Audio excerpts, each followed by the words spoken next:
Hi guys, कैसे हो आप सब। आज मैं दो वीडियोस लगातार अपलोड कर रहा हूँ बिकॉज 2-3 दिन से मैं अपनी फ़्लाइट की वजह से काफ़ी ज़्यादा बिजी था। आपको तो पता ही होता है, एंड मोमेंट पे इतने सारे काम आ जाते हैं कि ये तो नहीं रह गया, वो तो नहीं रह गया। So I was not in a position to shoot videos, but I would like to let you know that I have reached Edinburgh safely and smoothly, and सब कुछ सही से हो गया है। तो जो मेरी वीडियो है जिसमें मैं अपनी पूरी जर्नी शेयर करूँगा आपके साथ, इंडिया से लेके यूके तक की, उस पे मैं ऑलरेडी काम करना स्टार्ट कर चुका हूँ। That video is in progress. वो बहुत ही ज़्यादा इन्फॉर्मेशनल वीडियो होने वाली है, and it's going to be a very fun video to watch because I have shot many small clips that I'll show as an example जब भी मैं आपके साथ किसी पर्टिकुलर टॉपिक के बारे में बात कर रहा हूँ। So do watch that video, and in this video I'll be sharing the list of documents that you should carry along with you when you are coming to the UK। तो जो आपको अपनी स्क्रीन पे एक list दिख रही है, यही सब डॉक्यूमेंट्स है जो आपको अपने साथ लेके जाने चाहिए। इस शीट का लिंक मैं डिस्क्रिप्शन में मेंशन कर रहा हूँ। If you want you can pause this video and download the sheet and have a look at it by yourself, and मैं आपको एक एक आइटम बताता हूँ कि वो है क्या। ठीक है, तो पहले तो कॉलम ए में चलते हैं जहाँ पे मैंने टोटल डॉक्यूमेंट्स बताए, एंड देन कॉलम डी जहाँ पे मैंने बताया कि एयरपोर्ट में आपके पास आपके केबिन बैग या हैंड बैग में क्या क्या डॉक्यूमेंट्स होने चाहिए, ताकि कोई भी आपसे कोई चीज़ मांगे तो एकदम आपके पास वो दिखाने के लिए हो। ठीक है, सो लेट्स गेट स्टार्टेड। तो सबसे पहले कॉलम ए देखते हैं। तो कॉलम ए में अगर हम देखते हैं तो सबसे पहले पासपोर्ट जो आपके पास होना चाहिए। वीज़ा आपके पासपोर्ट में ही होता है। जब आपका वीज़ा आता है तो उसके साथ एक लेटर आया होता है यूके एंट्री क्लियरेंस का, तो वो भी आप अपने साथ रखना।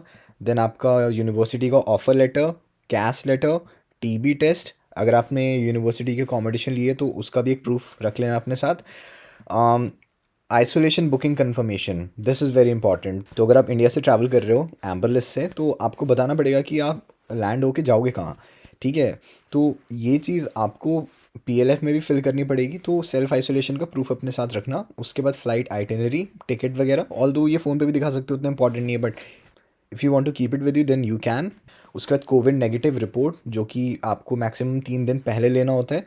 किसी ने मुझे कमेंट अभी जस्ट पहले करा था कि कितना टाइम पहले ले सकते हैं। सो सपोज़ आपकी फ़्लाइट है ऑन फ्राइडे, देन आप ट्यूसडे को किसी भी टाइम अपना कोविड टेस्ट करवा सकते हो। ये सेम एग्जांपल यूके की गवर्नमेंट वेबसाइट पे अवेलेबल है, एंड वही चीज़ मैं आपको बता रहा हूँ। Although vaccine is not required, but if you have 2 doses of vaccine, you can carry the certificate with you either in your phone या फिर आप उसका प्रिंट आउट निकलवाना चाहते हैं। उसके बाद covid test kit booking reference भी आपको अपने साथ रखना है, जो कि आपने डे 2 एंड 8 का बुक कराया होगा। इन केस आप लंदन जा रहे हो एंड आपने डे 5 का भी टेस्ट टू रिलीज स्कीम के अंडर अपना कोविड टेस्ट किट बुक करा है, तो उसका भी रेफरेंस नंबर अपने साथ रखना। देन यूके जाने के लिए कुछ वैक्सीन्स होती हैं जो कि आपको लगवानी होती हैं। These are not mandatory, but a few vaccines are recommended. So I will quickly show you, just give me 1 second. तो आपको अपनी स्क्रीन पे दिख रहा होगा, ये मेरी यूनिवर्सिटी की वेबसाइट है। तो ये 2 वैक्सीन्स हैं जो वो रेकमेंड करते हैं। अगर आपने पहले कभी ना लगवाई हो तो आप यहाँ पे आके लगवा लें, बिकॉज आपको तो पता ही होगा कि हर कंट्री में कुछ डिजीज़ होती है जो उनकी कंट्री में ही होती हैं। तो जब आप वहाँ पे जा रहे हो तो अगर आपके पास उन चीज़ों के लिए, उन डिजीज़ के लिए इम्यूनिटी नहीं है, तो आपको वो डिज़ीज़ हो सकता है, आपको वायरस लग सकता है, जो भी है। तो अगर आपके पास टाइम है इन वैक्सीन्स को लगवाने का और आपने पहले कभी ना लगवाई हो तो आप लगवा लो। इन पहले लगवाई भी हो तो बूस्टर डोज लग जाती है, कोई दिक्कत नहीं है। मैंने भी दोनों लगवाई हैं। कोविड की वैक्सीन के बाद भी आप लगवा सकते हो, मैंने भी लगवाई थी, कोई दिक्कत नहीं हुई। So that is that. After that, coming back to the list, passenger locator form, this is really really important. Passenger locator form पे ही मैंने एक वीडियो बनाई है अभी कुछ देर पहले, आप वो देखना। एंड ये काफ़ी बार चेक होता है। उसके बाद passport size photos, although these will not be required, but आप जब बाहर जा रहे हो, अगर आपके पास अपनी फ़ोटोज़ हैं, कभी भी आने वाले 1 साल में आपको उसकी ज़रूरत पड़ती है तो वो आपके पास होगी। उसके बाद ड्राइविंग लाइसेंस, इन केस आपको उसकी कभी ज़रूरत पड़े। उसके बाद कॉलेज की डिग्री, कॉलेज की ट्रांसक्रिप्ट जिसमें आपके semester wise subject wise marks लिखे होते हैं। देन 10th-12th की मार्कशीट, आपका स्पॉन्सरशिप लेटर, बर्थ सर्टिफिकेट, अगर आपके कोई पेरेंट्स का कभी कोई नेम चेंज हुआ है और डॉक्यूमेंट्स में नेम अलग है तो नेम चेंज सर्टिफिकेट। उसके बाद एफडी एंड सेविंग्स की जो भी आपने अकाउंट स्टेटमेंट वीज़ा के टाइम सबमिट कराई थी, एंड बैंक सर्टिफिकेट जो कि आपने वीज़ा के टाइम सबमिट कराए थे। उसके बाद आप मेडिसिन जो लेकर जा रहे हो उनकी प्रिस्क्रिप्शंस रख लेना to be on a safer side. Passport submission invitation, ये उनके लिए है जिनका कभी वीज़ा रिजेक्ट हुआ हो, जैसे कि मेरा एक बार हुआ था, तो ये भी मैंने अपने साथ रख लिया था, ऑल्दो किसी ने भी नहीं पूछा इसके बारे में। Then pan card, Aadhaar card, in case आपका वीज़ा कभी रिफ्यूज़ हुआ था एंड रिफ्यूज़ल के बाद आप जा रहे हो, तो एडमिनिस्ट्रेटिव रिव्यू का जो डिसीजन लेटर था पॉजिटिव, उसको आप अपने साथ रखना। रिफ्यूज़ल लेटर अपने साथ रखना। आईएचएस पेमेंट प्रूफ अपने साथ रखना। एंड एक आइटम मैं आपके सामने इसमें ऐड कर रहा हूँ, जो कि है करेंसी एक्सचेंज प्रूफ। तो जब भी आप अपने पैसे एक्सचेंज कराते हो कहीं से, तो आपको कोशिश करना कि उसकी रिसीट आपको मिले, एंड वो रिसीट आपको अपने साथ रखनी है। कई बार कस्टम्स में आपसे पूछते हैं कि ये आप पैसे कहाँ से लेकर आए हो, एंड इसका क्या प्रूफ है आपके पास कि ये आपने कहीं से एक्सचेंज कराए थे। तो मेरे साथ ये हुआ था, तो मैं आपको इसलिए बता रहा हूँ। उसके अलावा यहाँ पे कॉलम बी एंड सी में आप एक चेकलिस्ट बना सकते हो कि आपके पास ओरिजिनल डॉक्यूमेंट्स हैं कि नहीं, एंड कॉलम सी में उनके प्रिंट आउट आपने ले लिए कि नहीं। ऑल्दो मैं पहले बता देता हूँ, ये सारे डॉक्यूमेंट्स मैंडेटरी नहीं है। ऐसा नहीं है कि इनमें से कोई छूट गया तो बाद में बहुत ज़्यादा दिक्कत आ सकती है। बट जब आप यूनिवर्सिटी में जाते हो तो मैट्रिकुलेशन प्रोसेस होती है, उसमें एकेडमिक डॉक्यूमेंट्स और भी डॉक्यूमेंट्स की ज़रूरत पड़ती है। तो कोशिश करना कि आप ओरिजिनल तो एटलीस्ट ले जाओ, प्रिंट आउट चाहे लो या ना लो।